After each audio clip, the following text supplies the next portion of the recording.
if you were not on the inside of the city gates by dusk every night, you were either killed instantly by the soldiers or left out for the Indians. Either way, never seen again just for being late.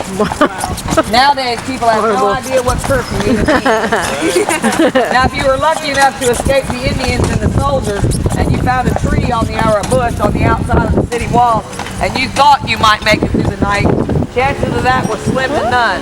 What Florida is well known for is its alligators. We were swampland. So even if you thought you were going to make it, they can see at night, you can't. You became circle of life. You weren't going to make it at night if you were on the outside. Now the cemetery here on the right-hand side, they call it the French Huguenot Cemetery. Not one French buried inside. About 2 months after St. Augustine became a city, we were hit with yellow fever. Yellow fever became an epidemic. If one person in your family got it, everybody got it, and everybody died from it. So in each one of those graves is not just one person, but the entire families are buried on top of each other. 7 to 32 people per grave. Now, if y'all believe in ghosts, that is your most active cemetery, providing that's what That's what I was feeling. Definitely. Authentic old drugstores, home to Potter's Wax Museum, Seinfeld, Star Wars, Michael Jordan, Tiger Woods, Britney Spears, they're all inside. The eyes follow you around. Oh, we need to go in there. Yeah, we should go. Now the Talamano Cemetery, this one dates back to the 1790s. This is where the first bishop of St. Augustine is entombed in the white building back there. The boy's job was to go get help. Now the reason he needed to go get help was back when yellow fever was going on. Technology just wasn't as good as it is today. If you were in a coma, you were thought to be dead, you were buried. Well, when they started moving some of the caskets around to the proper cemeteries, they found opening the caskets the claw marks on the inside, indicating obviously the person wasn't dead prior to being put in there. So from then on, whenever anybody was buried, they tied a string around the wrist.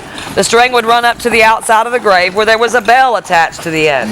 If you happened to wake up inside, you'd thrash around, the bell would ring, and hopefully they'd get you out in time. Now that is a true story. Have y'all ever heard Saved by the Bell or Dead Ringer? That's where that comes from. True story. Oh my God.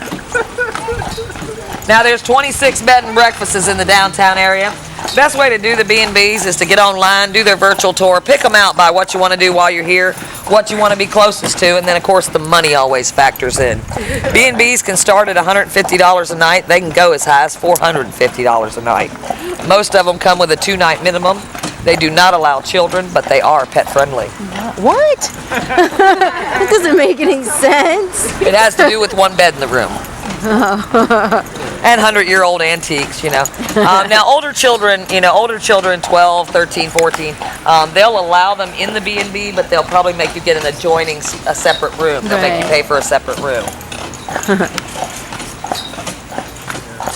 This is part of Flagler College that they're building here. It's, they have their own, Flagler College has their own radio station, which is what was here prior, same building. It was just, structurally it was too badly damaged, so they had to rebuild. But it's where the library and some classrooms are going to be. Wow, it's gorgeous. Look at that. Woo! Beautiful. Miami and Key West. He came here for his wife. His wife was dying from tuberculosis. She needed to be brought to a warmer climate.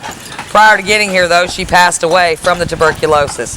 His daughter was also on her way here. She was in her 8th month of pregnancy.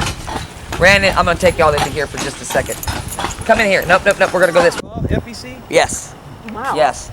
Yes. Rockefeller was one of his best friends. Thomas Edison was one of his best friends. So he had some high-dollar friends. Oh, no doubt. It was who he knew. That's what I'm saying. No doubt. Give me 1 second. I want to grab my jacket out of the bag. Yeah, take your time. If you don't mind, glass inside. There's also a tour. A guided tour, 10, 12, and 2. Or you can walk around in it for free. Guided tour is going to get you into all the back rooms, though. I always tell people, no matter where you're at, if they're offering a guide. If you look down on the left-hand side where the people are walking around, that's St. George Street. That's where all your shops are. That's better known as Credit Card Alley.